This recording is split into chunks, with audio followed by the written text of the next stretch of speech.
And I think because of that, I'm going to start the meeting here. And I'm calling to order the Town of Dartmouth Conservation Commission meeting for Tuesday, February 7th.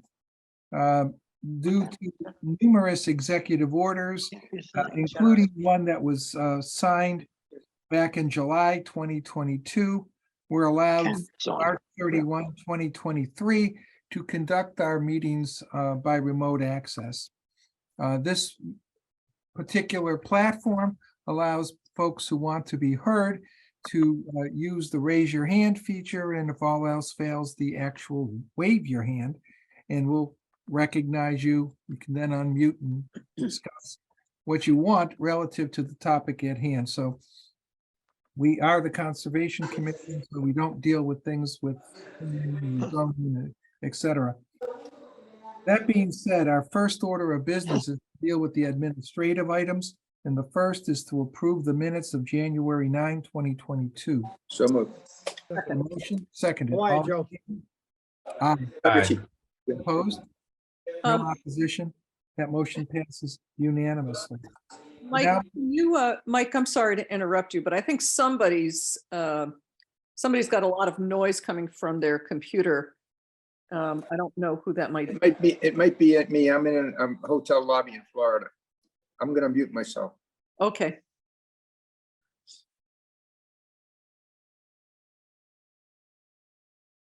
Mike, you're now on mute, so we can't, I think you're talking. Sorry. How did that happen? How are you, Nate? I'm I good, don't Rick. know how that happened, but thank you for letting me know. The next is the approval of the minutes of January 10, 2022. So moved. So moved. Second. We have a motion seconded. All in favor? Aye. Aye. Opposed? No opposition. That passes unanimously. Next, we're going to go for the approval of the January 24, 2023 field trip reports. So moved. Second. We have a seconded motion. All in favor? Aye. Aye. Opposed? No opposition? That passes unanimously. Finally, we have the receipt of the minutes of the January 24, 2023 meeting. So moved. Second. We have a Second. seconded motion. All in favor? Aye. Opposed? No opposition? That passes unanimously. We have two field trip reports. I don't know if Mark's up for them or not, but you can do it just by voice, Mark. You don't have to turn the TV on. The first is a request for certificate of compliance, DEP file 15-1157 from Richard J. Rayum for work at map 11 lot 3. That's otherwise known as 254A Potomska Road. Is all the work in order, Mark?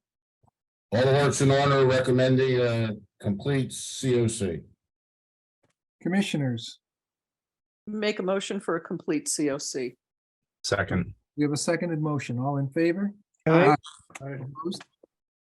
No opposition. That motion passes unanimously. The second request is the request. Somebody go dead? Yeah, Mike, you're muted again. Yeah, I'm not sure why it's doing that. I'm not touching it. My hands are off the computer, but okay, it might be, it's something on my end for sure. I think So- you have to start again on that one. Yeah, the second item is an extension permit request on DEP file 15-2497 from Mill Creek Renewables for a ground-mounted solar array. It's on land described, as map 60, lots 2, 2-3, 4, 14, and 19. It's otherwise known as 451 Highland Avenue. Mark, what's the staff's This recommendation? one's a little complicated. This is the Double S Farm on Highland Avenue, just north of the railroad tracks. Actually, it straddles the railroad tracks. We issued under 2497 an order of conditions for a solar field, which is due to expire on February 19th of this year. The property in question is a composting facility and farm, which may or may not have significant violations to disposal and wetlands and the like. Board of Health or excuse me, Department of Health, myself, and several members of DEP, Solid Waste, Wetlands, and the Groundwater Division are going out, I believe, on the 23rd to look at this site. Now, while we issued an order for a solar field, which has next to nothing to do with these violations, I think it behooves us to be a little bit careful on how we extend this, because I don't know what the enforcement issues are gonna ultimately result in. Excuse me. Secondly, as with many solar companies, they don't understand environmental permitting. And while they filed in enough time, I was prepared to issue a limited extension. When I got into the weeds, they do not have a recorded order of conditions, although they recorded 2 amended order of conditions. So we have nothing to tie this extension back to, because as you know, amended orders of conditions don't extend the life of the permit. They change the permit within the time frame. So the original order of conditions for which this extension is being requested was never recorded. So having said all that, we've been back and forth with these guys. There was one solar company, they sold it to another, and I believe they sold it to a third. So at this point, I'm recommending to continue this to the 21st to see if we can get this squared away, because there's too many loose ends. Mark, I mean, I want to be clear, that would still give them enough time if it were deemed appropriate to grant the extension? Well, they applied 31 days prior to, so they met that deadline. Okay. That's not an issue. And we would extend back to whatever date it was, so I think we'd be hearing this 2 days after the expiration, but I think we can certainly allow for that extension. Gotcha. Thank you, Mark. So you heard the recommendation of staff. I think it is appropriate, given the fact they're going out on site. And, you know, there's some questions procedurally. So rather than just vote up or down an extension, I think it's warranted to continue this until the next public hearing. I would agree with that. When is the Okay. next public hearing, Mike? This is February 13th. February 13th is the bylaw. That's the bylaw, Oh, It's the 21st. 21st. yeah, that did sound awfully familiar to me. Can I make a motion to continue this extension permit request until February 21st, 2023 at 7 PM? Second. Seconded motion. All in favor? Aye. Opposed? No opposition being heard. That passes unanimously.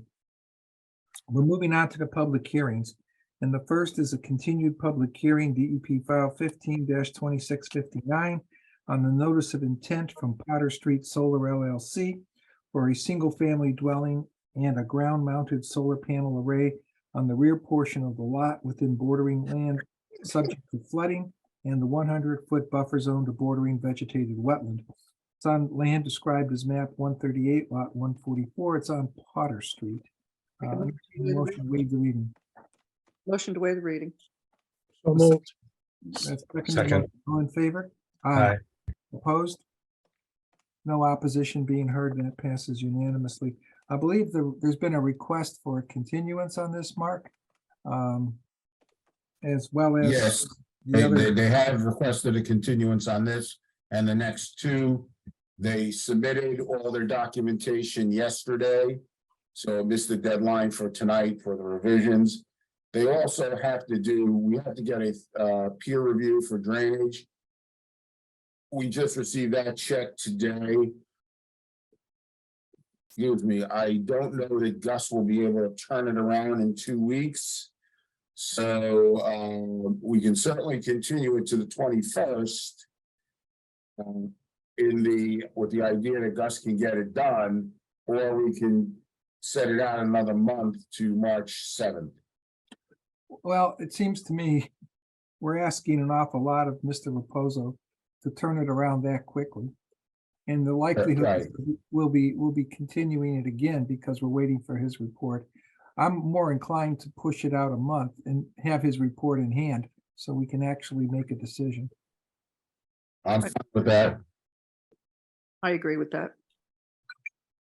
Make a motion to continue the public hearing, file number 15-2659 until March 7th, 2023 at 7 PM. We have a motion. Do we have a second on the motion, please? Second. Motion is seconded. All in favor? Aye. Opposed? No opposition being heard. That motion passes unanimously.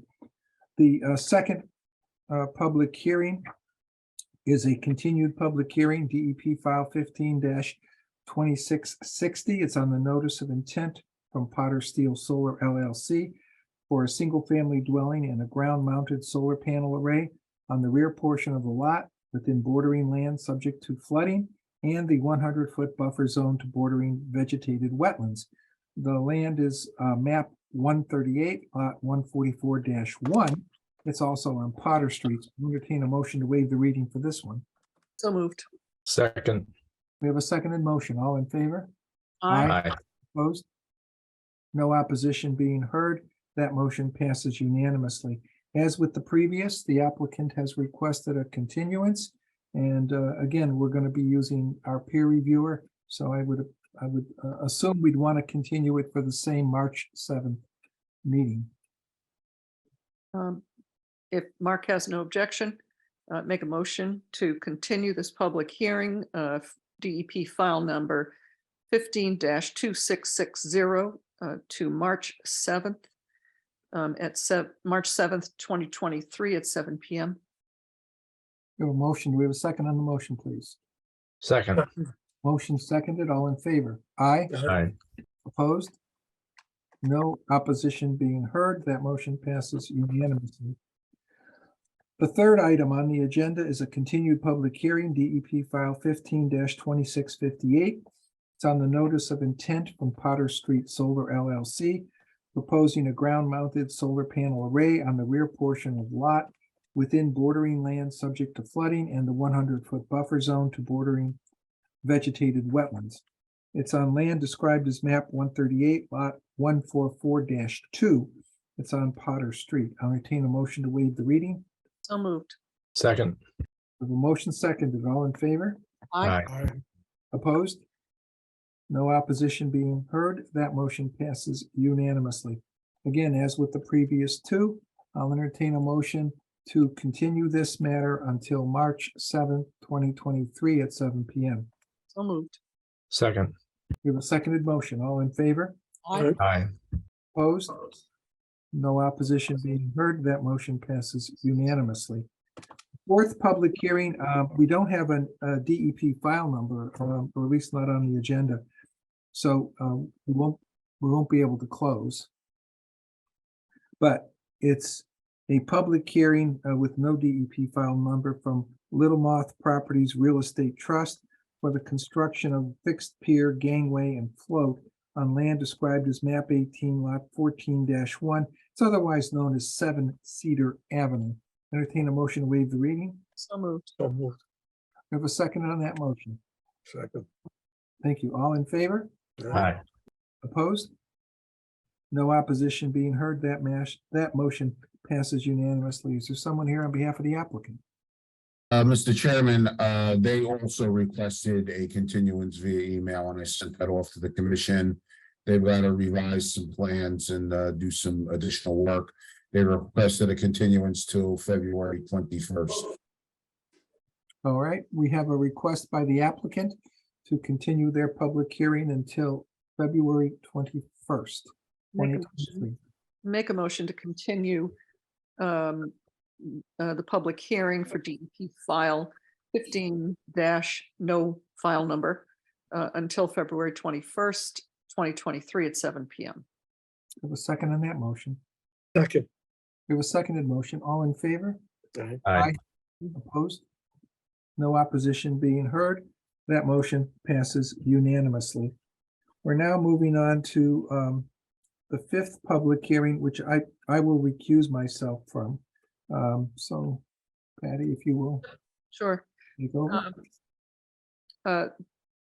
This is a public hearing DEP file number 15-2664 from Anthony J. Garrow for the after-the-fact notice of intent for wetland restoration, the removal of tree, and the installation of a split rail fence within the bordering vegetated wetland on land described as map 123, lot 152, otherwise known as 1 Clark's Cove Drive. Can I get a motion to waive the reading? So moved. Second, All in favor? aye. Any opposed? Hearing none, that motion passes unanimously. And is someone here for the applicant? Yes, Madam Chairman, thank you, and members of the commission. My name is Dave Bichette, and I'm here representing the applicant and also the property owner, Anthony Garrow. This notice of intent is being filed as a result of a violation that occurred on the Garrow's property, which wasn't necessarily something they did, and I'll explain in a moment. If I could share my screen, I'm going to bring up a photo of the site here. Of course, thank you. Sure. Let's see here.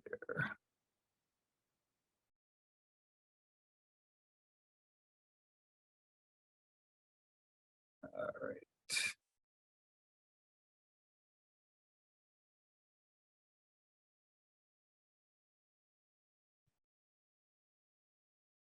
Sorry about that. I'm just getting this situated. Here we go. Okay, so this, can everybody see that? Yes, yep, Okay, so this is the Garrow's property, which is, the address is 1 Clark's Cove Drive. And this is the Garrow's residence right here, which is on Clark's Cove Drive. But their property extends all the way back behind these homes that are along William Street. And what had occurred over the course of some years is that the property owners in these three homes, who didn't necessarily have a good sense of where the back property line was, encroached into the Garrow's property. They ended up cutting some trees down, even doing some landscape activities within this area and beyond into the wetland itself. So the Garrows discovered this situation and ended up contacting Mark Garrett about it, who obviously recognized it as a violation, issued an enforcement order so that a notice of intent could be filed to restore the altered wetlands. And so that's the main purpose of this application. So I just wanted to give everybody a sense of the setting and how this situation has arisen. So the alteration basically is right within this area here, and I'm going to bring up the actual site map and show that in better detail. Does anybody have any questions about this before I jump off this frame? Okay, not so far. all right. Let me bring up the other plan here.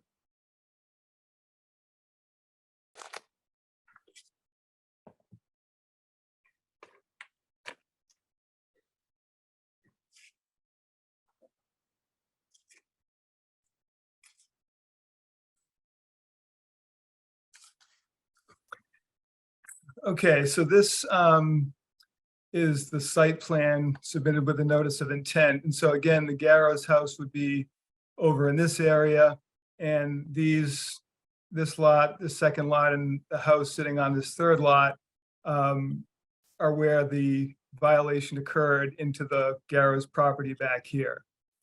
So the extent of the alteration extended as far back as this hatched area that you see here on the plan. And so some of the work did actually end up going on the other side of this intermittent stream that sort of runs along the back of the property.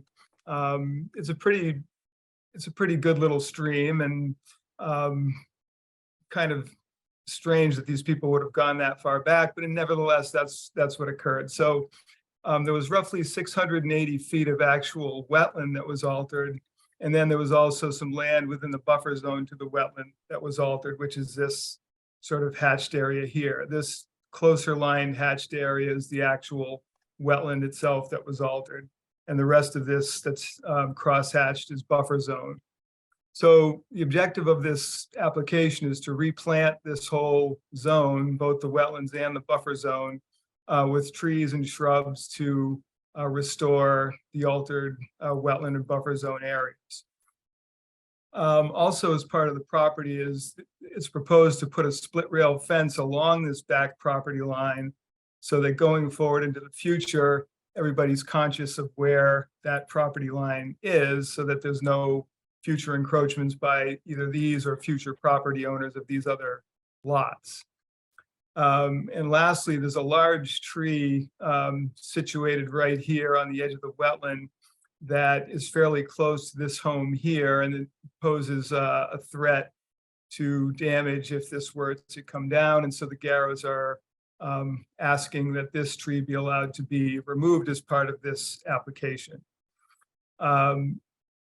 So the wetlands going to be in buffer zone are going to be restored with trees and shrubs according to this plant list down here. All of the planting work is going to be done by hand. And so that will hopefully take place in the spring if an order of conditions is granted to restore this in response to the enforcement order. So that's essentially the situation, and I'd be happy to answer any questions if anybody has questions about the situation here. Thank you very much. Sure. Mark, can we hear staff recommendation on this? Sure.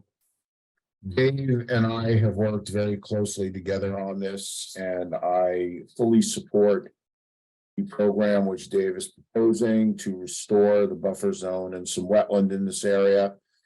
And I sent the commission some recommended conditions, which is our standard conditions. Special conditions 20 through 42, which include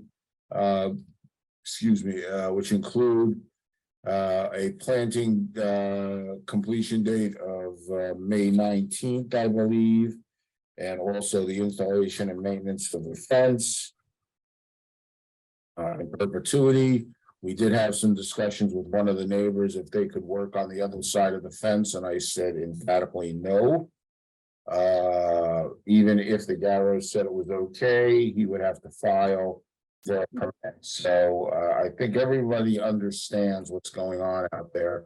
I think Dave did a great job. So I'm recommending a standard order of conditions, conditions 20 through 42. In accordance with the plan as dated December 16th, 2022. Thank you, Mark. Commissioners, do you have any questions or comments for either the engineer or Mark? And Mr. Pitchett, I think I pronounced your name correctly. Would you mind just taking this? Thank you very much. Thanks. Sorry about that. Just didn't know if anybody had any more questions, that's all. No, thank you very much. Okay. No. Commissioners, do you have any questions? Nope. Is there anybody in the audience who wishes to be heard on this application? Hearing and seeing none. Can I get a motion to close the public hearing? So moved. Can I get a second? I need a second. Second. All in favor? Aye. Any opposed? Hearing none, that motion passes unanimously and this public hearing is closed. Commissioners, what's your pleasure on this one? Motion for a standard order of conditions per the most recently submitted plan. which Oh, was I December forgot that 16th. specific date, That was December 16th. December 16th, 2022. There is an additional, there are conditions as described. I'll just go over that again so that you can amend that motion, Nat, if you would. The conditions associated with this, the plan was dated December 16th, 2022. For a standard order of conditions with special conditions 20 through 42 with a planting date to be completed by May 19th. And I believe Mark had mentioned that the fence should be in by then as well, Mark, if I'm not mistaken. So Yes, Matt, I did. Yes, I did.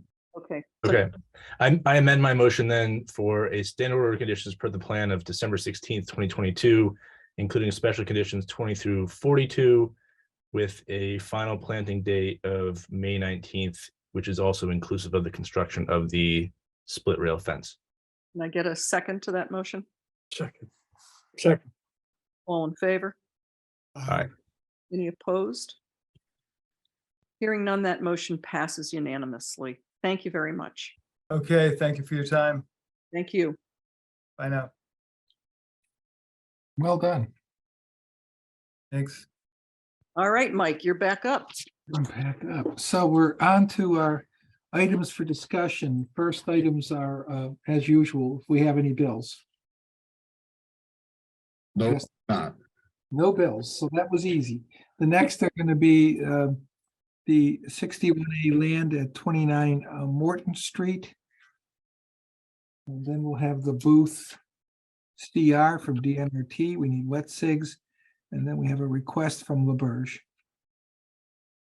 So, Real briefly, Mr. Chairman, I sent to you a letter from Attorney Chris Markey regarding a parcel of land that fronts on both Old Westport Road and Morton Street.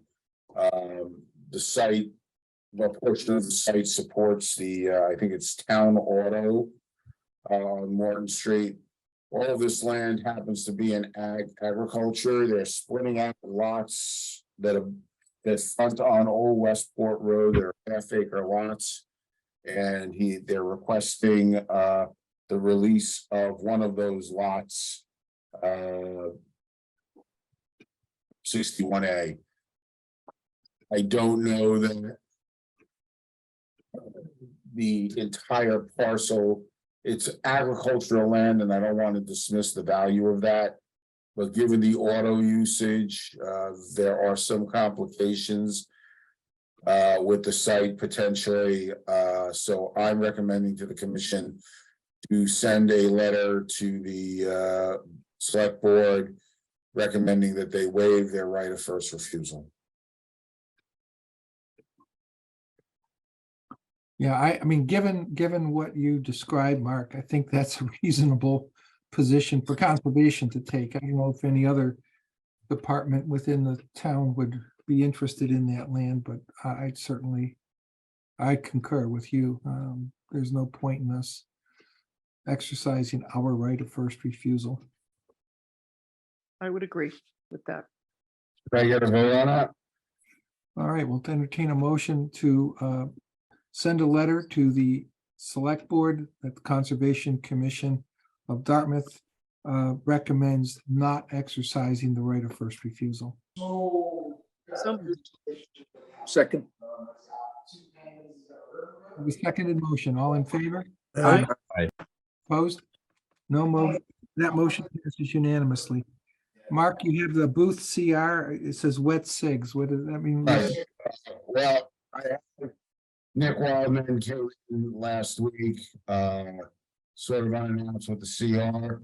We need at least 4 wet signatures. I believe I have Richard, and I believe I have Michael. Your signatures, I need at least 4.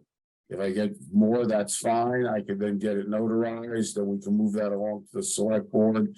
This is a CR that we voted on and approved and supported through town meetings, so this is just a housekeeping matter. But I do need wet signatures. Mike, Mark, I will, I'm not able to drive right now, but I will be going into town hall on Thursday at 4:30 for a meeting. And we'll be happy to sign it at that point. And if I can get a ride in tomorrow, I'm happy to do it, but I'm not allowed to drive just yet. Mark, That's just, Joe- we need those signatures to move that along.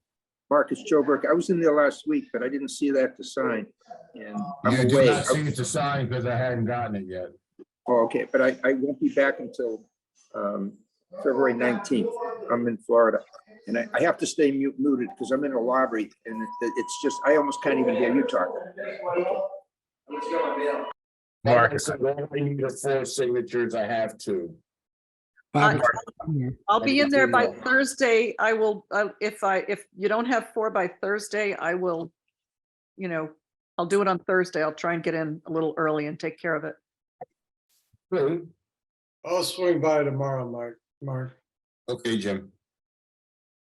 I may or may not be there, but Adam knows where it is.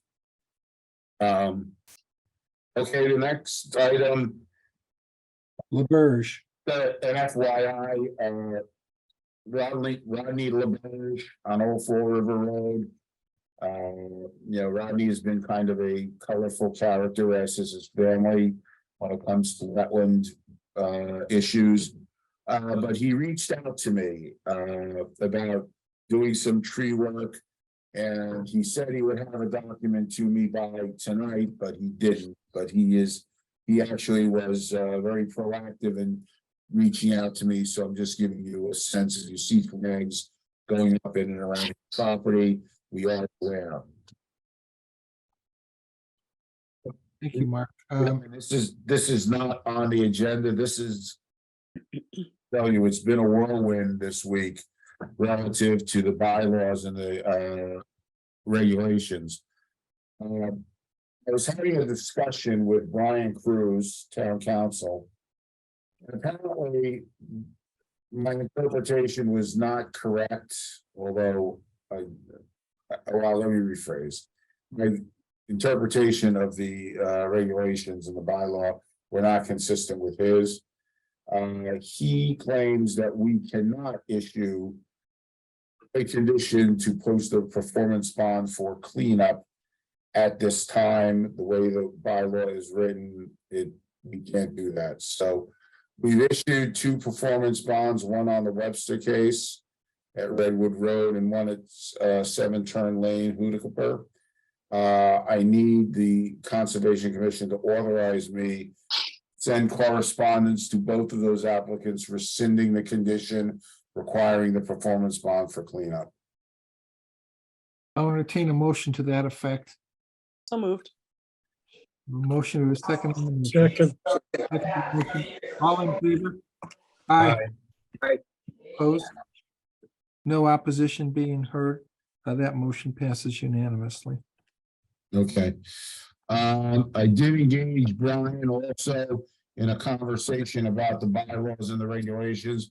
He's all on board to get this, for town meeting. He's gonna wait until after the public hearing on Monday.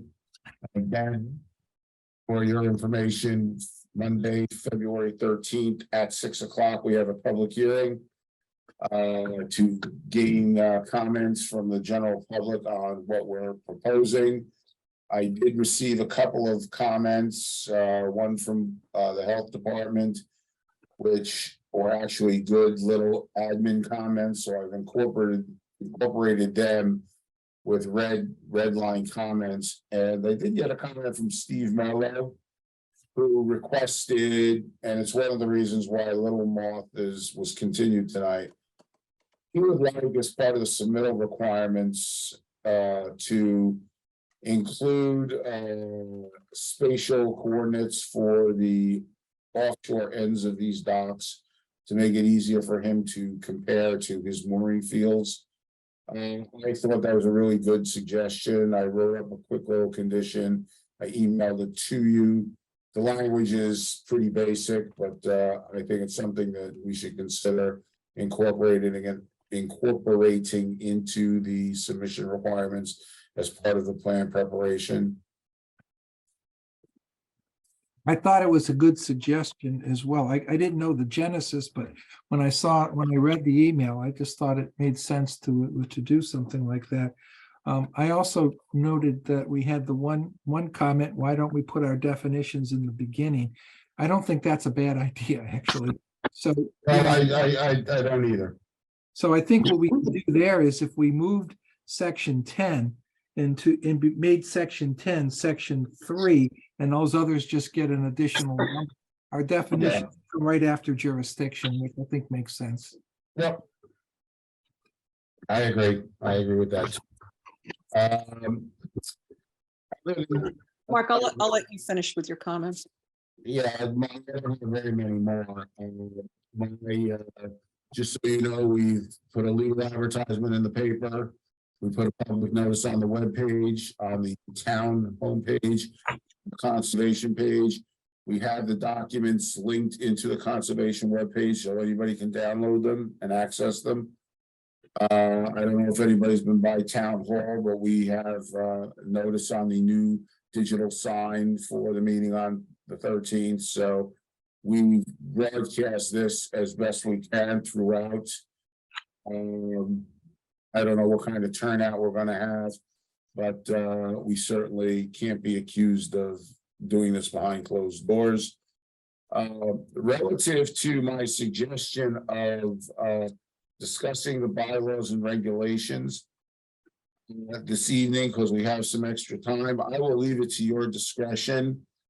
I don't know that I can sit through very much of a discussion, given the way I feel. But I don't know that you need me for that discussion. Our minutes clerk will document whatever's said between commission members. But the only thing I would say is that I think everybody needs to be up to speed on what we have as our draft document for Monday night, just so we don't look, like idiots. We don't know what we're talking about. So I don't know how much public comment we're gonna get. We're probably gonna get some. I did also distribute to all the engineers who do dock work, so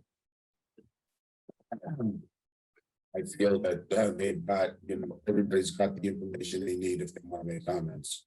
I was just curious, did Brian have any, give us any more guidance as to the bylaw? Because again, I'm going back to an old theme, but I'll replay the theme.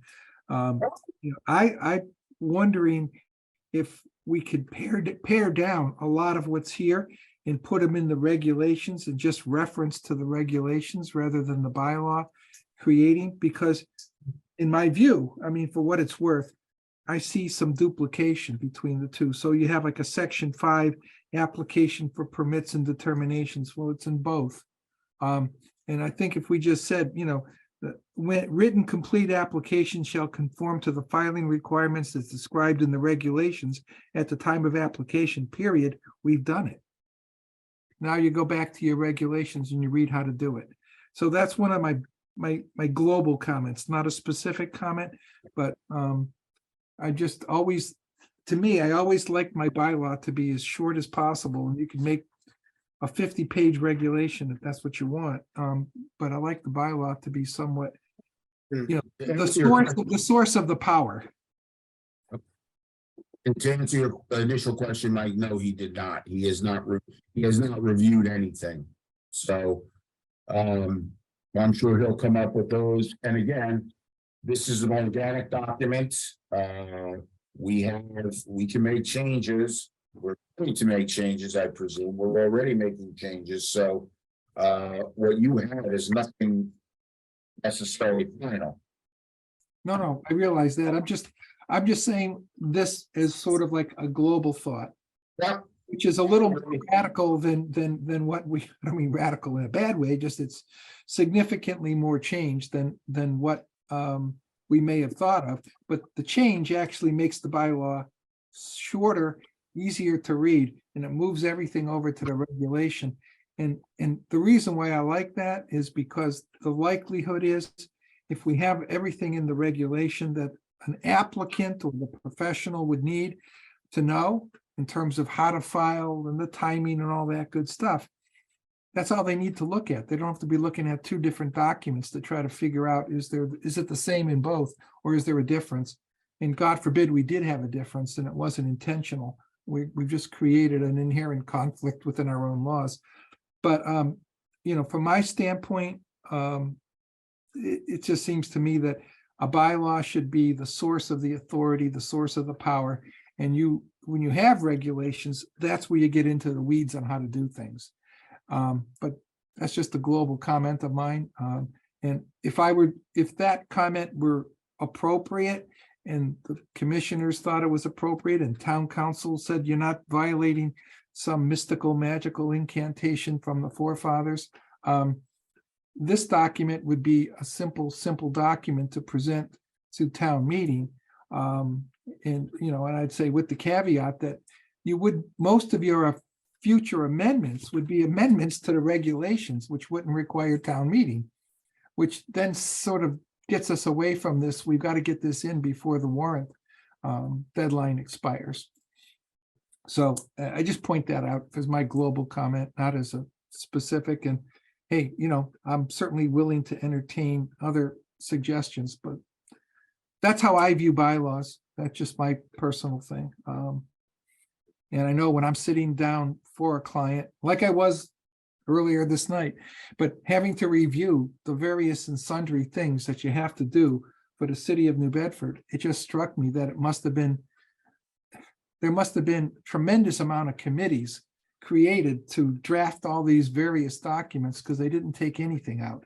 It's sometimes contradictory, and it leaves you with the question of what do I do? What am I supposed to do? So anyway, I'll stop talking. Enough talk. I think I'd like to say something about the process. As we've gone through it, it feels, I agree with you, Mike, that I think the bylaws should be very simple. Because we really need to be very careful and thoughtful as we're revising these bylaws. The last time these bylaws were revised, I think, was 2009. Is that correct, Mark? The overall bylaws and regulations in 2009, the docks and piers was a very small section that was revised in 2015. Yeah, but so it's been a very, very long time since we have revised the bylaw, and for that matter, the regulations. And I guess, and Mark, I've talked about this with you, but I think this is very rushed. And I know that you have been talking about bylaws and revising the bylaws and the regulations, but it still seems terribly rushed to me. And we've gone back and forth between putting definitions in regulations or putting the definitions in the bylaw. The way I think about revising a bylaw is that we really shouldn't revise it very often. I mean, unless something gigantic happens and we have to go back and revise the bylaw. The bylaw should be a very simple document, as Mike says. I do think that that's correct. And I think it's the regulations that end up changing. And that makes tremendous sense to me because those regulations don't have to go to town meeting. And so to go to the town meeting is a big a deal. I mean, so as we go through this, I feel like, and I've read through these, I have read through these over and over and over again, even in my feebled state in the last month. But I still have some issues with whether or not with what the issues are surrounding bylaw changes. And I think those need to be identified. And I think that there are some that are still outstanding, which, to me is, I know that the Harbor Management Implementation Committee is is looking at docks and piers, and I know that in the harbor plan, and that's one of the things that we're talking about within the docks and piers focus group, is looking at this matter. And I don't know if there might be any changes that might be forthcoming as a result from this group. We're not there yet. We're just not there yet. And it, and I also think that there's been a lot of, as I try very hard to look at in the last month or so, to look at what other towns have done, and see how they have modified their bylaw. Sometimes it seems to me that we seem to be in a bit of a rush.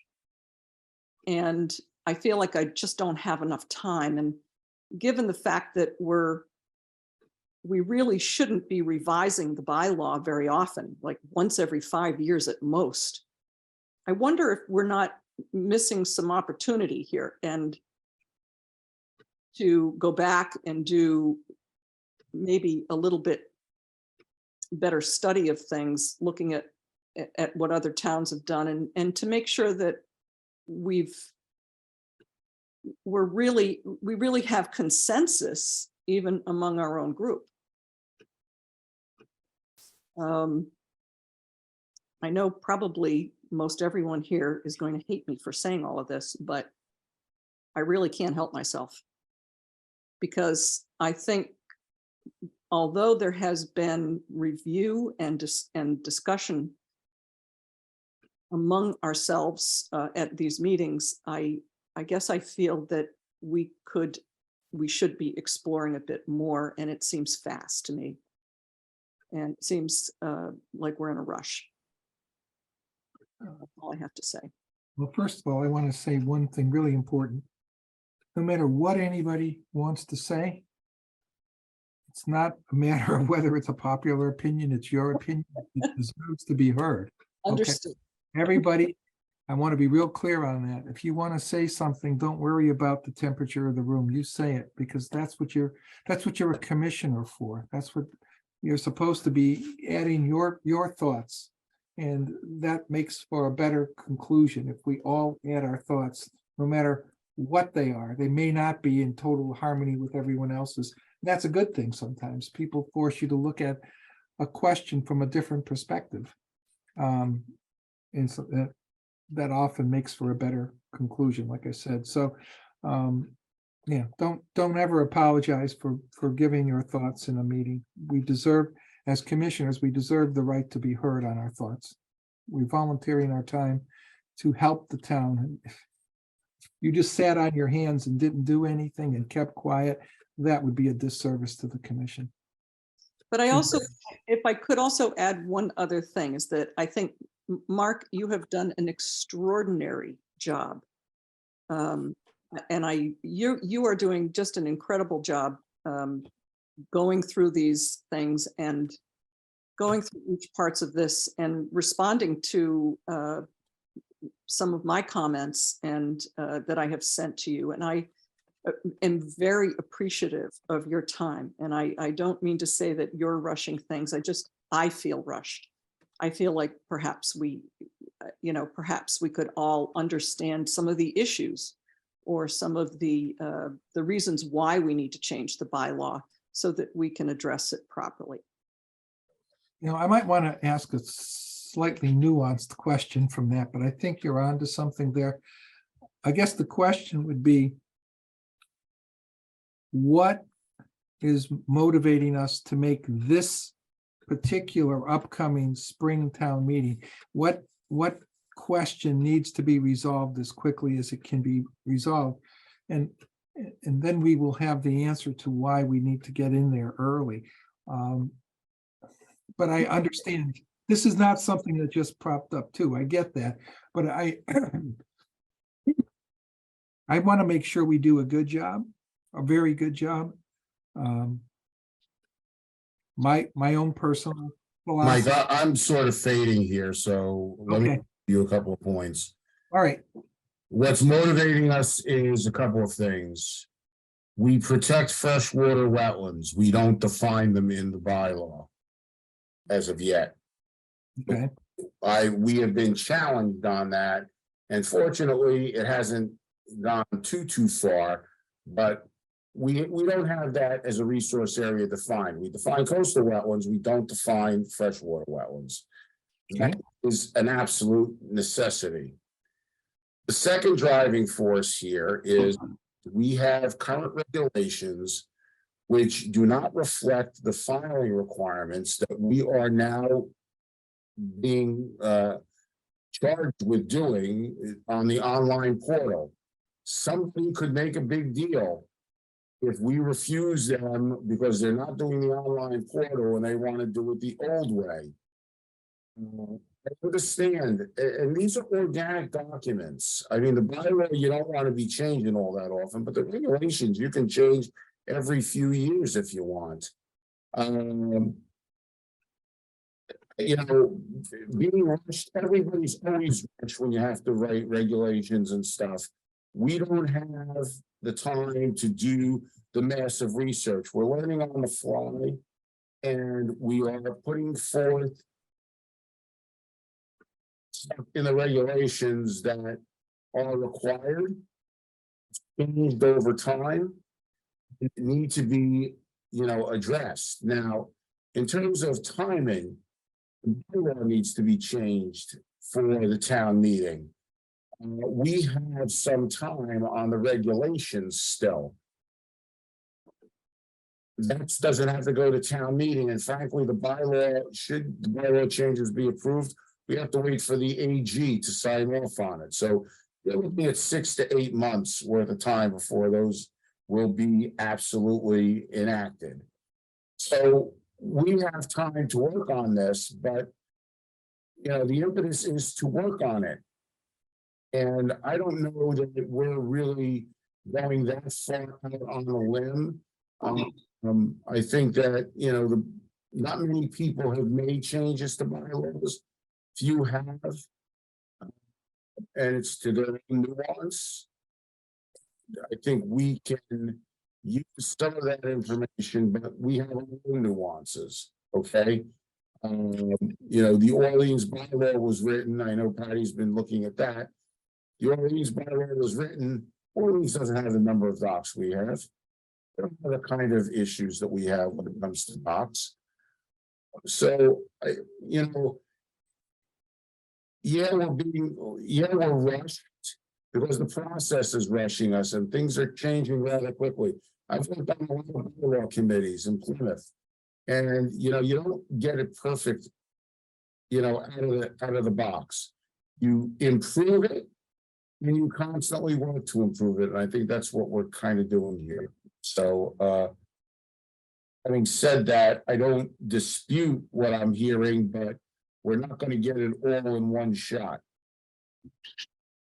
That's in my take. I think we're working to consolidate and reformat and be non-repetitive. I'm all in for that. But I think we're actually doing a pretty good job of getting a refined package.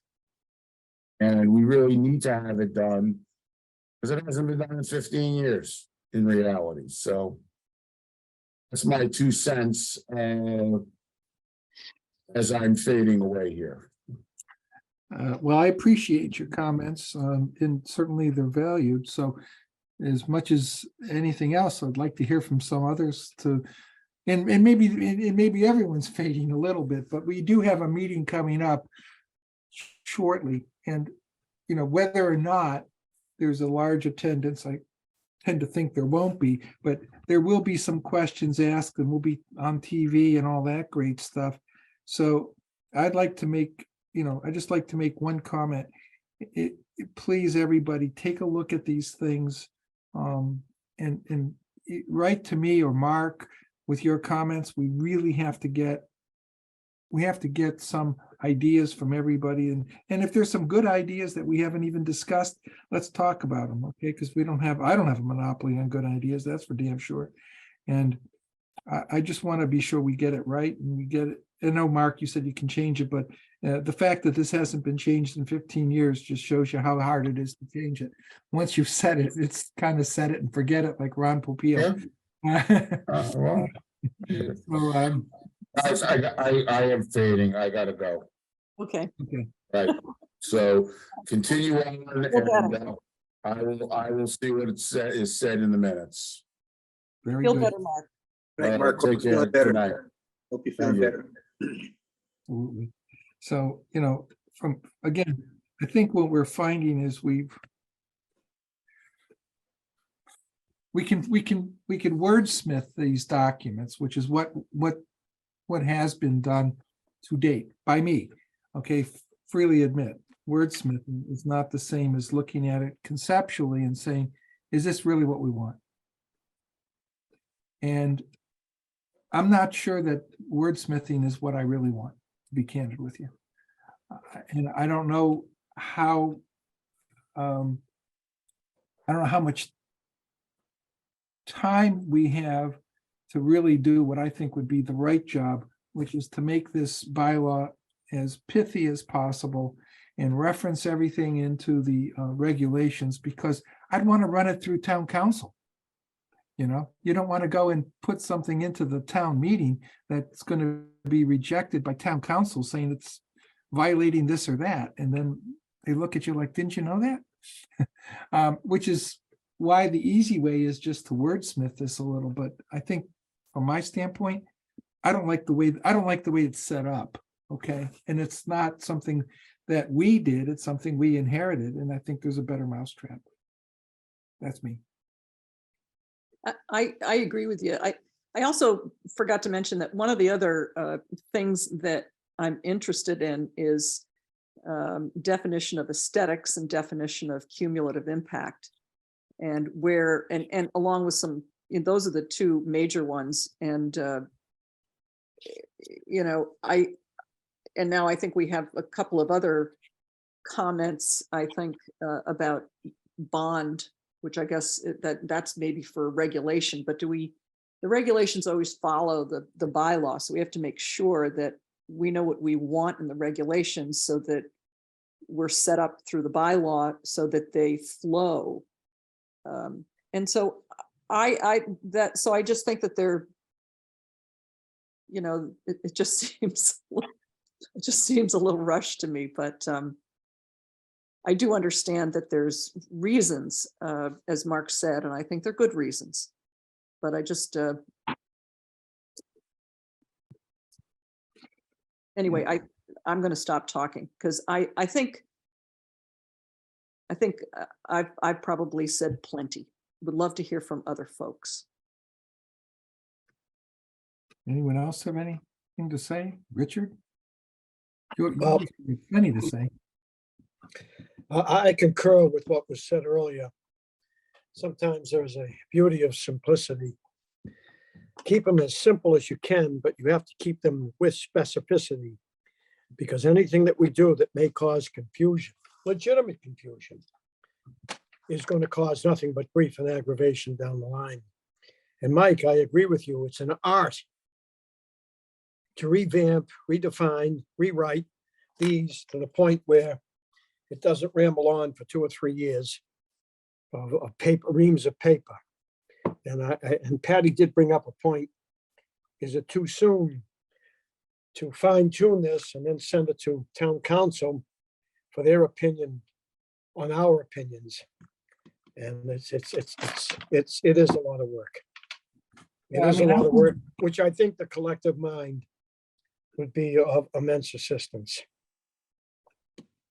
I have to say that's one of my biggest concerns, that we really haven't involved town council in any review.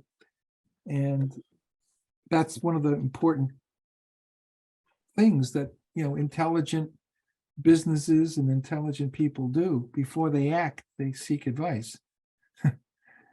If they don't already know it themselves, they seek advice. And I don't know it myself, what we're allowed to do and what we're not allowed to do as a matter of law in terms of our bylaws. That's what town council probably has right at the tip of their tongues because they're always looking at those things. But truthfully, that's something I've been concerned with from Jump Street. That we've not had anything looked at by town council yet, and I understand they're busy, so I do get the fact that there might not be any town council availability between now and submission date for the warrant articles, but that's where I'm coming from. That's why I thought maybe just I understand now from Mark, we need. Here's some news. Whoops. Some news. But you know, I understand from Mark, we need some definitions that aren't there now. Okay. Then, you know, if we're gonna just do that, let's just do that. But I think globally, we have to really study this and dig down, make it a document that we think can survive the test of time and have it reviewed by competent town council to tell us what, you know, because that's what's going to be. If I were a town meeting member, I'd say, has town council reviewed this? Is town council okay with this? And if we find out for the first time at town meeting, the town council thinks we're idiots, that isn't a good look. No. That's my No, I concern. think a lot, we're making, you know, this draft there's a lot of changes in it. There are. There's a lot of changes in it, and because I think we're kind of, I mean, I've read it and made comments and I know you have too, Mike, and then we've gone back and forth about where definitions go and. Yeah, but see, I agree with you, but when I look at these comments and I'm looking at them now, the vast majority of them are just little wordsmithing things here and there, okay? Substantively, where have we changed things? And that's the new definition. But fundamentally, what I don't like is two documents having similar sections or provisions. Say it once and get it right. Yeah. And do you need to say it in the bylaw? The answer is no, for the most part. Now, if you want to have all the details in the bylaw and not have regulations, then do it that way. But that means every single time you change, you're going to town meeting. Okay, so you have to be aware of the fact you can't make changes quickly. And so to the point that Mark raises, oh, we've been challenged now on you know, the lack of definition of freshwater, you know, in wetlands. Okay. If we have to get it past muster at town meeting, that could be 6 months before, you know, I realize we're coming up on this one, but if this came up last fall, you have to wait nearly 6 months to get to town meeting to put the definition in, where if it's in your regulations, you discuss it, you adopt it at a conservation commission meeting, and it might only take a month. And so if we're looking at things that can be adaptable to conditions as they present themselves, you want it in the regulation. You don't want it in the bylaw. I have a question about that, Mike, that specific thing, because if I'm not incorrect, aesthetics, the definition for aesthetics is in our bylaw. Is that correct? Yeah, let me go get let me tell you what the I think it's in the bylaw, and from my recollection, you know, the fact that we had it in our bylaw helped us with a violation some time ago, a large violation some time ago. Cecil And- Smith. Cecil Smith. Yeah. And so the question to me is, so where does it matter where it is? So that definition of aesthetic, so that's my Yeah, question. that's a great question. And that's the kind of thing you ask town council, right? That's what you would do. You say, town council, if we had the definition of aesthetics in our regulations and Not the bylaw said for definitions, blah, blah, blah, look at the regulations, is that going to make it less enforceable than if it were in a bylaw? Exactly. And so I don't know the answer to that. So that would be the type, that's what I'm saying. We don't have any input from town council on this. Yeah. So we're sticking everything into the bylaw by default. Okay. And when I look at that and I say, well, is that the way you want to run the ship? Because if that's what you're going to do, then you're gonna have to run to town meeting every time you want to make a change. Now, maybe people, there may be some folks who say that's what we want to do. We want town meeting to be able to vote on all of this. We're just the enforcers. I don't believe that, but that's a position people can take. We'll do whatever the town meeting tells us to do. And I think if you talk to a town meeting member, they'll say, we're relying on you to do your job. You know, do your job. We wanted to be conservation commissioners, we would have asked to be put on that commission. But you're absolutely right. Our bylaw has the definition of aesthetics. It's literally three lines, and our regulations under its definitions section says aesthetics, see bylaws. Right. Yeah. And Which- yet we're gonna consider putting a cumulative impact definition in the regulations and not in the bylaw. So I guess I don't understand why we're putting things where. What's the reason? What's the point? Is there a legal ramification? And I just don't know. And I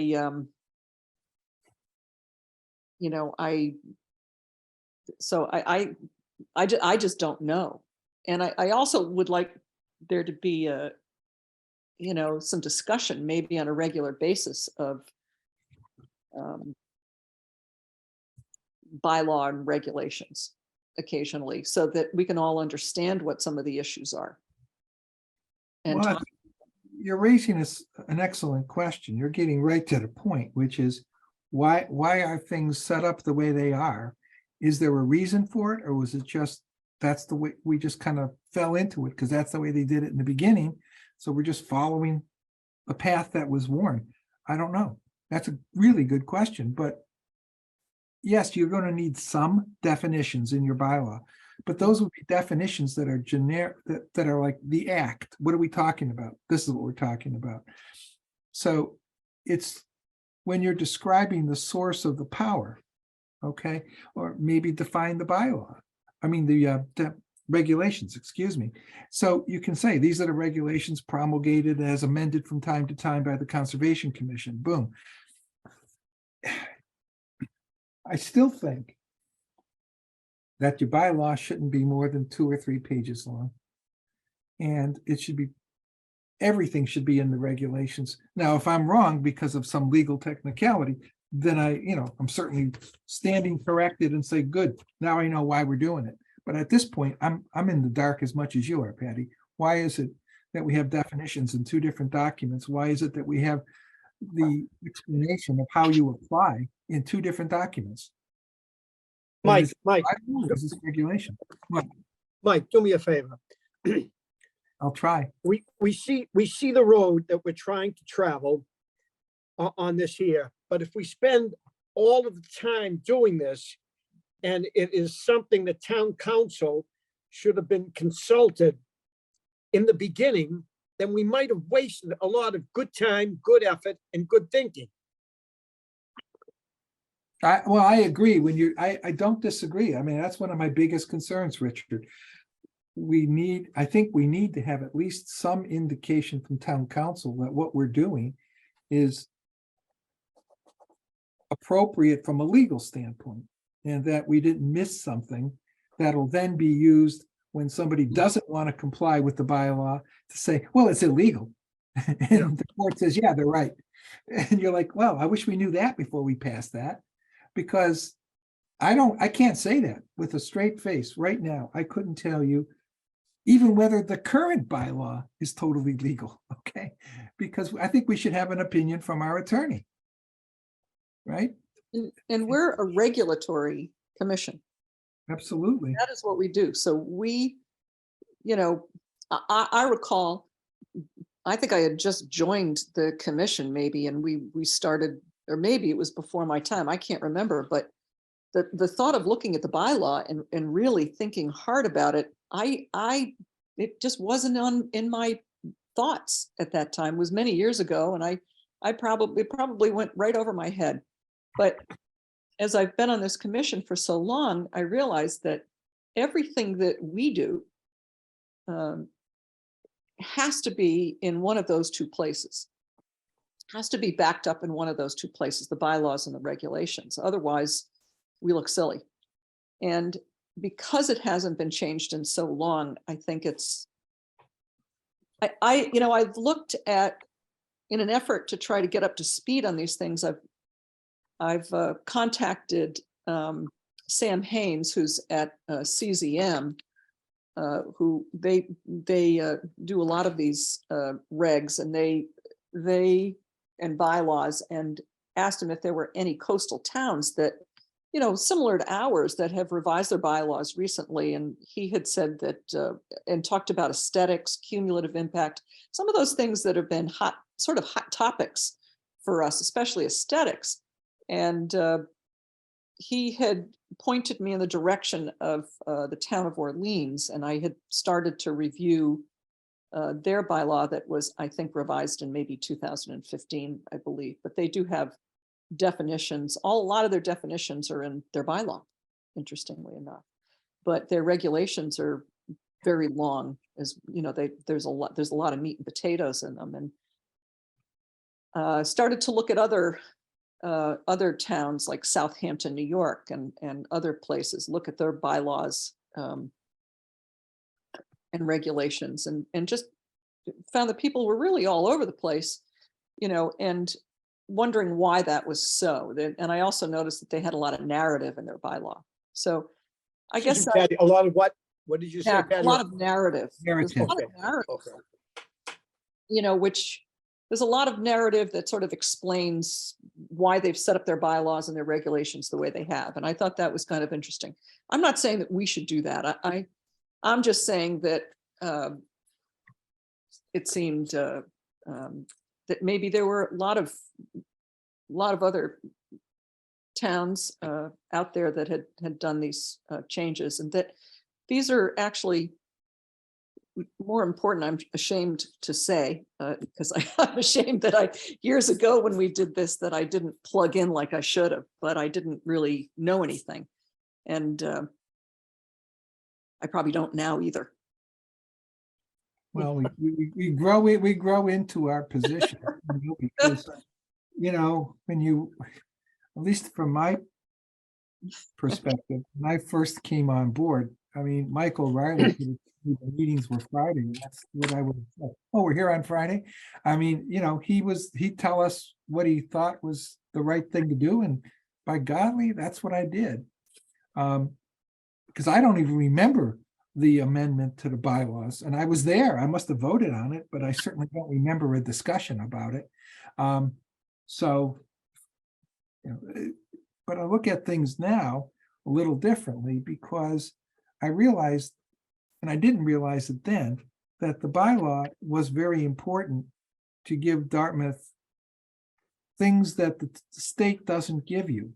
It gives you the ability to regulate so that the uniqueness of Dartmouth can still be here. The state, I mean, we would have had a Cecil Smith 85-foot mountain of trash.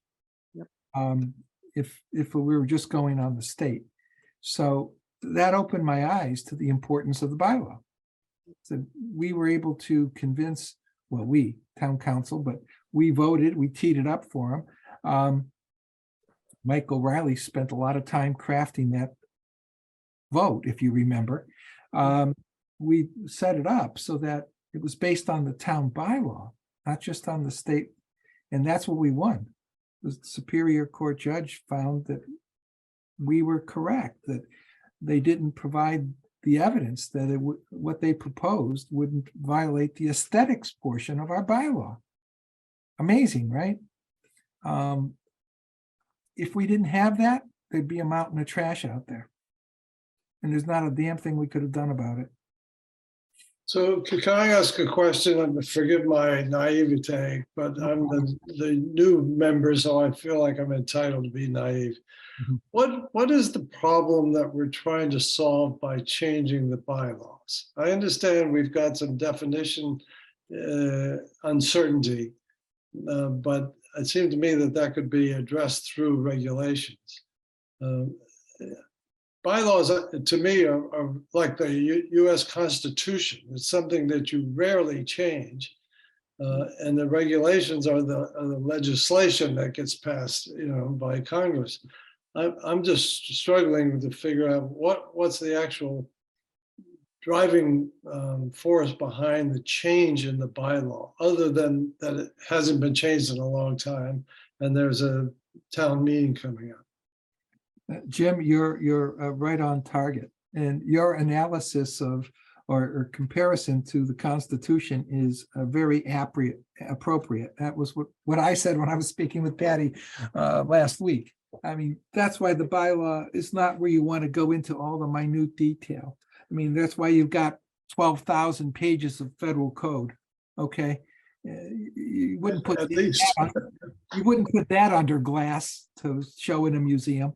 But the fact is, that was why I asked the question. I mean, what is the emergency that we're trying to address for town meeting? And what Mark said, it was the definition.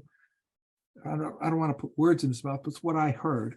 There was the definition of freshwater wetlands, which we don't really talk about. And we've been challenged, not in court yet, but challenged as to the validity of our having jurisdiction over something we don't define. Which I get, okay? I mean, I understand that, but I'm in agreement with your point. Why can't we define things in the regulations? And I understand that you can put your definitions in the bylaw. Some people do. But if you want to have a document that you can amend, if the definitions are important to be able to address situations as they develop, you don't want to wait for town meeting. It only comes twice a year. And there's deadlines. So if you miss the deadline for putting the warrant article into the warrant together, and they can't accept it, you're waiting till the following town meeting, but at which point the problem may have already blossomed. So to me, organically, the bylaw should just be the source of the power. Express the fact that you have this authority and that the regulations that you vote upon and promulgate, look to those for your definition, look for those for your procedures as to how to apply, how to appeal, do all that in your regulations. The other thing I was told is, and Mark alluded to this, we don't have anything in the bylaw or the regulations that speak to the issue of, and I'm going to use the term, Patty, you knew the actual term, the portal that everyone's supposed to apply in. So again, to me, that's regulation. It's not bylaw. Except for the fact that how to apply, I'm sorry to interrupt you, but this, and I think this is an important point, how to apply is not only stated in the regulations, current regulations, but also in the bylaw. No, it is. But That's- that's why, yeah, it exactly is. But that's why Take when that I right said, out. you want to keep that in there, you want to keep that paragraph in there, it's one sentence. You apply in accordance with the regulations that have been promulgated at the time of application. Boom. Boom. Don't have to worry about it, because something is as simple as changing from all paper filing to digital filing shouldn't require an act of town meeting. When the town's already converted, the town is requiring it. So now was town meeting going to let us after the fact make that part? I mean, because we don't have that authority right now. Technically, we're caught between two worlds. Our bylaws and our regulations tell you how to apply in paper. The town won't accept it anymore because everything's digital. So as a consequence, we're telling people apply through the portal. And if any of them really didn't want to, they could say, that's not what your bylaws say. I'm going by your bylaw. And so he's trying to get our bylaw in Yeah, in sync with sync what with what the reality is. What the reality is. So I'm looking at it saying, I agree with you, Mark, but why don't we just take that out of the bylaw, put it in the regulation? We can vote on that at a meeting of commissioners to say, we want to change it to say, you're going to apply this way, and here's how you do it, and it's all through the portal. And then later on down the road, if they decide to do it through mental telepathy, we can change the regulations. We don't have to go and change the bylaw. You know, because I don't think this is the end all be all of applying. Things have changed, technology's changed, and our bylaw is not where you try to address it. It's in the regulation, in my view.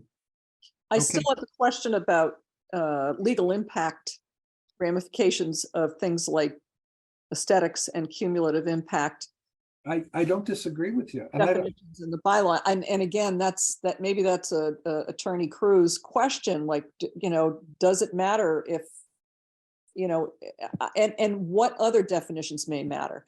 I just don't know. I mean, certainly, you know, definition of coastal wetlands doesn't have to be in the bylaw.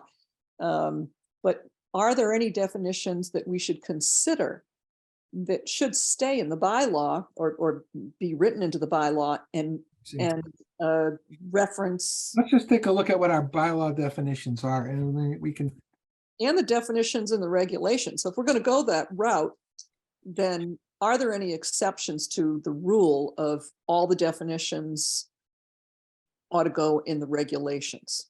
Are there any exceptions? this is what we have for our town wetlands protection bylaw definitions. So we have the word activity and definition. We have the word aesthetics and the 3-line definition.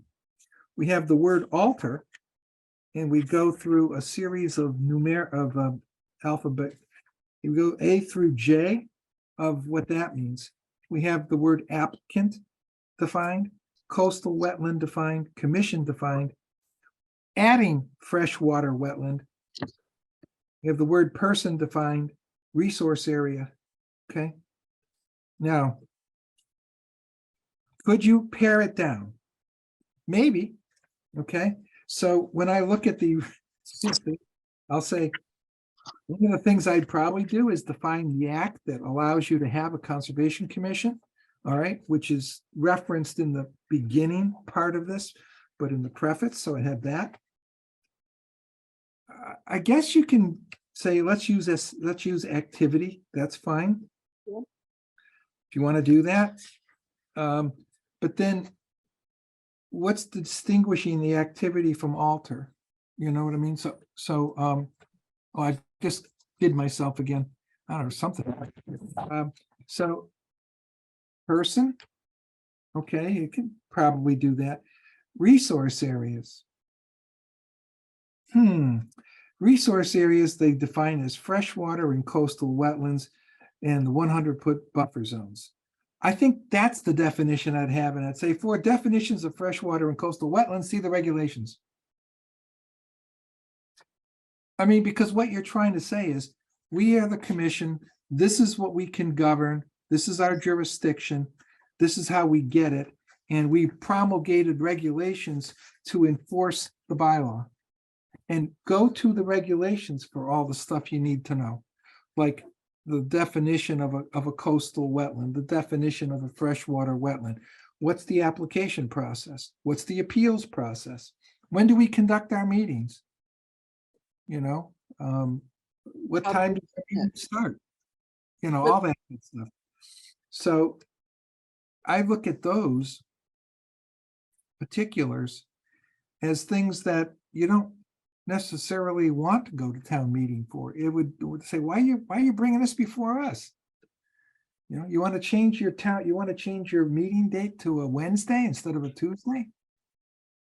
I mean, you know, have at it. There's nothing in the, yeah, go right ahead. I've been quiet partly because I have strep and it's painful to talk toward. And two, I've largely agreed with what everyone has said to this point, whether they be statements or questions, but you know, agreed or at least deeply understood and kind of aligned with. I guess what I'm kind of struggling with is like, what are the tangible things that we need to make decisions on in terms of kind of what's ahead of us? So like, for example, we have this meeting on the 13th. Are we concerned that we don't feel prepared to have that meeting and we need to have a discussion about that and a decision? And if that's not the problem and we're fine going ahead with that, but the next question is, well, we can get the public comments, but we have to have legal review this before we go to town meeting. And is there enough time to do that?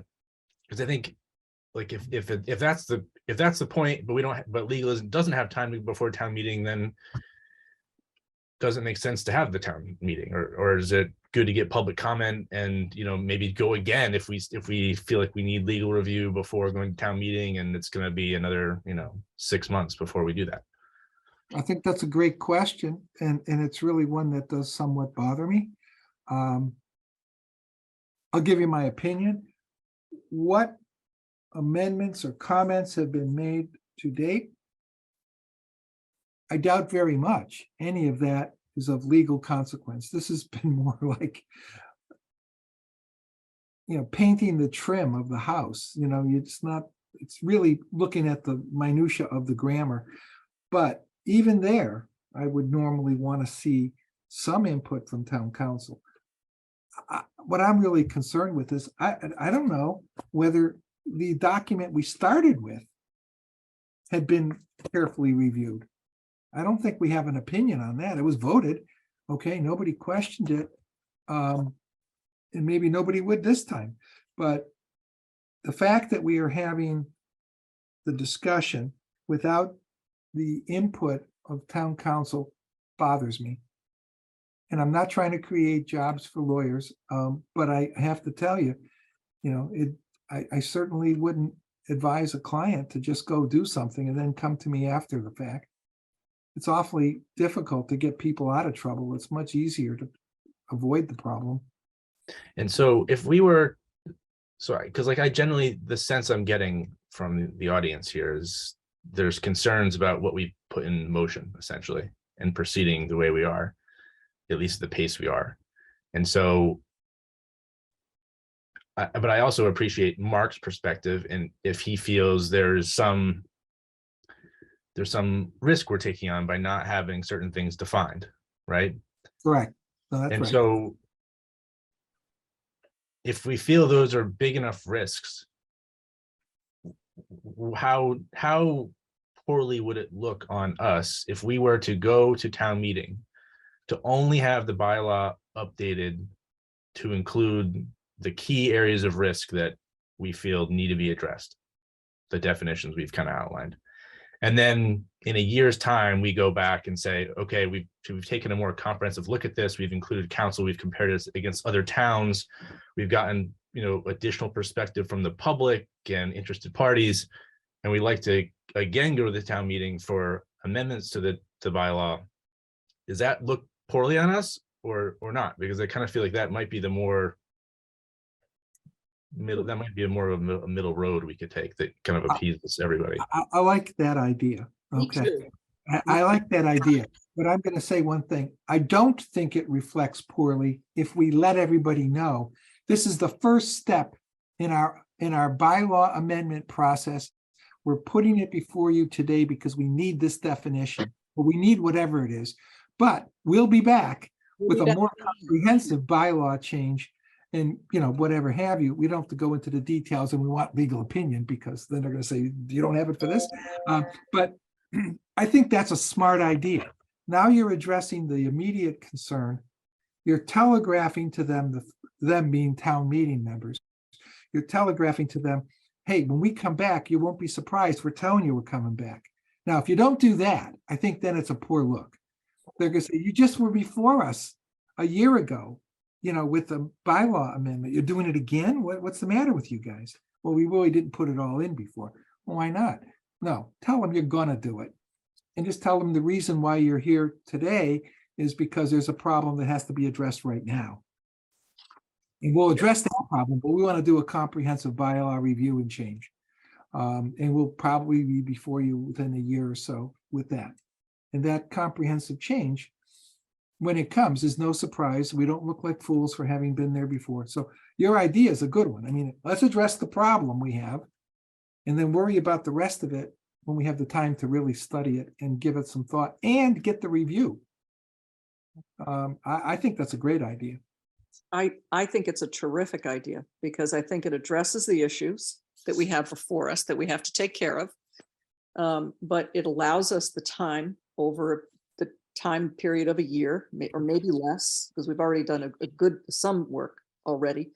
It allows the time to get legal counsel, from Brian Cruz, and to really think hard. And so that our bylaw, when we make those changes next year, say, we feel very confident about why we're putting things where, and all the questions that we have about that are answered, and we all feel comfortable with it, and we all understand the issues, which I think is an important part of reviewing this comprehensively. And I do think it takes a little time. So I really like that idea. But I agree with Mike. We would have to explain that very carefully at town meeting if we decided to go forward that way, so that they understood we were coming back. Otherwise, we'd look like dopes. Yeah, but I think you can do it, because, that's why we're in this rush. We're not telling them a fib, we're telling them the truth. We're in this rush because we need A and B. The regulation has to change. We don't need their permission for that, but since we got it in the bylaw too, we do need their permission. I'm not sure we should put it there, but look, for the short term, letting them know we're coming back to revisit this, put in about the portal filing, put in the definition of fresh water, let it go. And with the knowledge that we're coming back after we've done a little more study and detail of what other changes the bylaws need, but we need this now. We can't wait for this. And let them vote on that. When we come back, they expected it. We told them, we forewarned them, we'll be back. It's not a mistake. It's not, oh, by the way, we forgot. No. And does that approach then impact how we proceed on the 13th? That's a good. I think the 13th, I think, is when we discuss in public, again, with any input from the citizenry, if they want to give us input, our changes. But I think at that point, we have to then make a decision of what we're going to article, that warrant article. Okay, so Mark's going to be running out of time much after that. He's got about a week or so to type it all up and get it all ready. So the meeting on the 13th is going to be really a more formalized discussion like we're having right now, where we're saying, okay, what are we going to do? So if we direct it to address the problem, and that's what we decide is the right way to go, and we draw it up that way with the knowledge that we're going to come back, that's the way it should that's the way it should go in on the warrant article. But we'll also hear if there's anybody in the audience that wants to be heard on this. And frankly, when I saw Donna, and Donna used to be our assistant here, I saw her. One of her comments was, "Why didn't you lead with your definitions?" It's like, that's a very good point. That's the way it usually is. You don't tuck them in at paragraph or Article 20, whatever it is. So she made a good point, but then she had other comments. We're going to get other comments, probably internally, probably from other departments in the town. Mark's mentioned Steve Mello's comment. So, I mean, they're already talking to us about things they'd like to see. But let me tell you something. Steve's comment should go where? In the regulations. Yeah.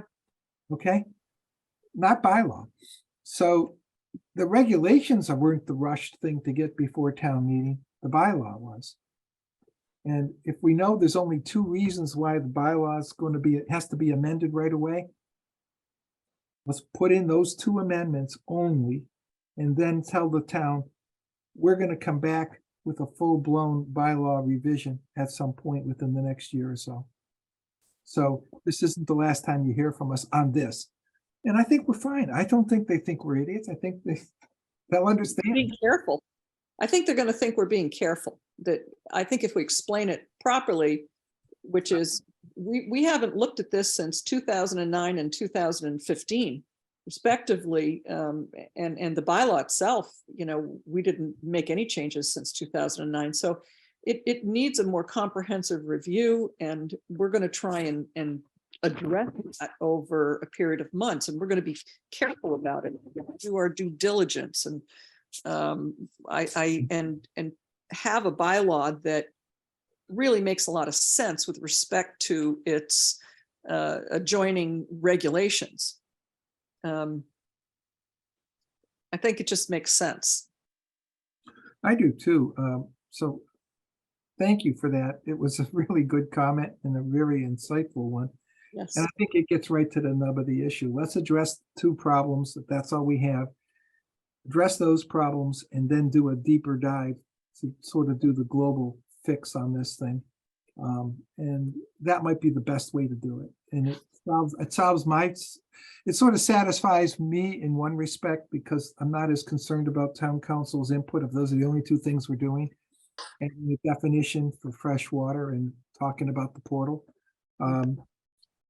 So it's something I can go on board with very easily. Same. Guys, appreciate everyone's time. I don't want to take up too much more. If anyone's got more, let me know, but otherwise, put your thinking caps on. We'll see what we can do, but I'd like to make it simple. I think that's what I'm hearing. And, let's address the problems that cause Mark to need to get this in fast. Yep. Fix those problems. It's like a cold patch on a highway. Eventually you have to repave it, but everyone knows because you tell them that. Can I just say a couple of words? Absolutely, Joe. I've been listening very carefully and I agree with everyone's suggestions and concerns and all the hard work everyone's done. But all during this, I've been thinking along the same lines as Nat, about fixing the flowing problems that we have that Mark described and Patty described, and then come back another day to make the revisions and also review other towns' bylaws and see how they've worded them.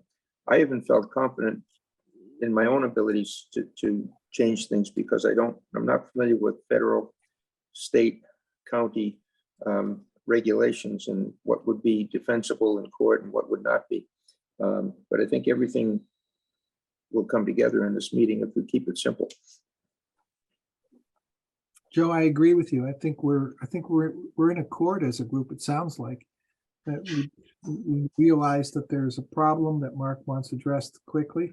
We can do that and reserve the right to come back with a bigger change. But that bigger change needs a little more research, and I definitely know it needs to have the review of legal counsel.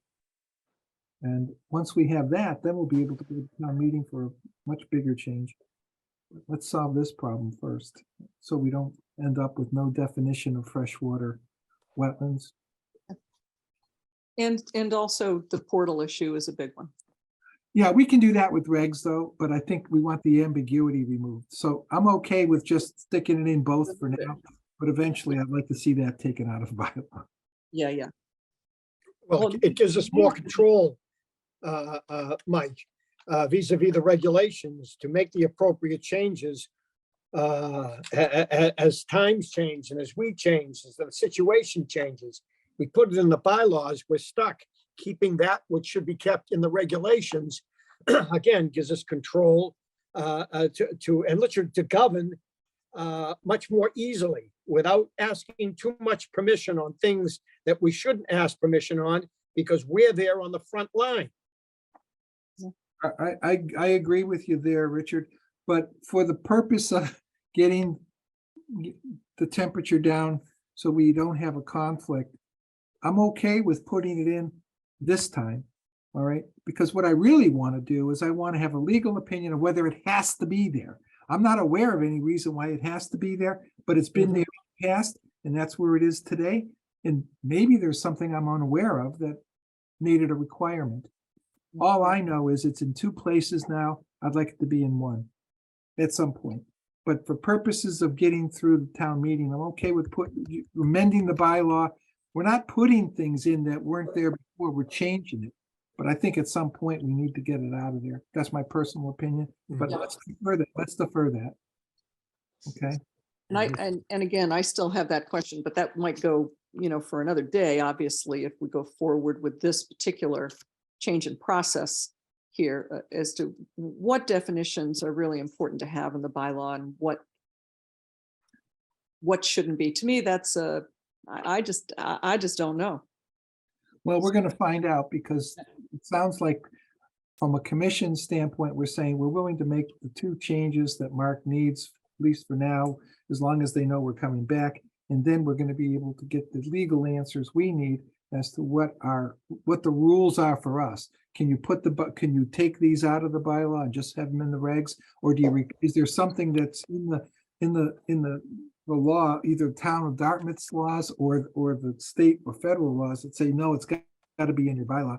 And then we'll know. And if there's no prohibition about making the bylaws closer to what I think bylaws should be, not that I'm the emperor or anything, but it's what Richard and everyone else was saying, make your regulations where you go to do the how-tos. Let's do it. But you can't do it now. There's not enough time, and we don't have the resource of the No. town council. There's no way you're going to get town council to opine on this between now and town meeting. They're going to There's be too many busy. things to opine on, Yeah, they're just honestly, waiting. and we don't even know all the questions. But I think we need the answers to those questions before we do the complete house cleaning. Agreed. All right, that sounds very productive. I appreciate that. I have to apologize in advance. I teach on Monday evenings from 6 to 8, and so I will not be able to join you Monday. Well, I appreciate the heads up, Jim. If you have any comments, please either send them to myself or Mark. So your comments will certainly be welcomed. But hey, listen, I completely understand. I almost missed the beginning of this meeting. You have commitments, and sometimes they will take precedence, and I get that, absolutely. I So- won't be there on the 13th either. I think I told you that. Yeah, She did. Yes, she did. but I've talked enough. No, but it's important for everybody to get their opinions out there, and we listen to the opinion. Great idea tonight.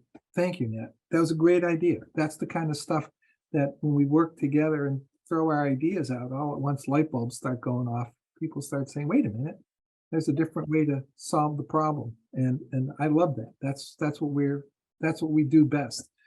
When we collaborate, we get the thing better than we would have on our own. And that's important to me. It is. Mike, you just said collaborate. You're absolutely correct, but with 2 people whose opinions are extremely valuable, not being able to attend on the 13th, this is somewhat problematic, at least to me. We need the input of everyone. And with 2 people gone, is this going to be somewhat an exercise in futility on the wrong date? I don't think it's an exercise of futility for one reason. I mean, the real purpose of the meeting is to have public input. Yeah. Okay, what we're doing tonight is essentially what we would do on the 13th if we didn't have tonight. We're hearing from everybody, but we're going to have public input. Now, what we should do, I mean, listen, if we haven't a consensus of what to do after the 13th, then Mark can't draft. So if he has to wait a little bit for everybody to say, I agree, we're going to circulate. In a perfect world, we're all there, but you know what? There's 7 commissioners. The chances of all the commissioners being able to make that meeting, we already know 2 can't, but I mean, the chances in any other date, all 7 make it, not very good, okay?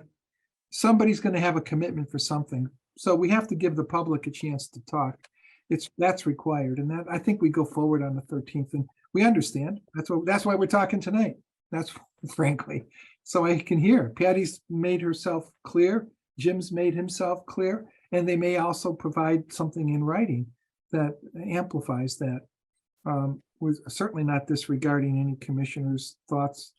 And now we get to hear from the great and general public, if any of them want to give us their thoughts. We may not get any, we may get them only from internal, and that's okay too. The more comments, the better.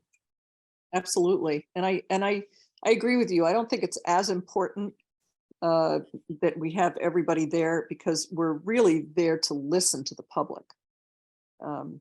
It's an opportunity for them to say anything that they want to say about it, and our job is to listen. And that'll all be recorded. So I think it's important for a good bit of us to be there. I wish I could be there. If anything changes, I will be there. But at this I'll time, miss you not picking on me, Patty. what's that? I'll miss you not picking on me. Well, if you want to, I'll do it for I her. can do that any other day. I'll just call you and pick on you. But I do think there's also, don't forget, there's this invitation to attend. It's public, of course, but Mark sent an email, and the folks that were on the email were some of the engineers that come before this commission frequently. I would love to hear their take, because they're also boots on the ground. And if they're saying, I don't understand, because you seem to, I want to know that too. All right. It's like an IRS compliance audit. I want to find out what you don't know or what you're confused by, because I can straighten it out. Yeah, it's important. I think at this point, it's our job to listen to them. I think so too. I agree. And I And think this meeting Yeah. is probably, I have to say, one of the best I've been to in a long time. It's, I think this has been a very good discussion. I do too. And I appreciate everyone's comments and taking the time to think about this. It's important. And it's important well after our terms are up, and we, someone else is gonna have to deal with what we gave them, and hopefully we gave them good things so they don't get into trouble. Yep. On that happy note, I'll entertain a motion to adjourn. So moved.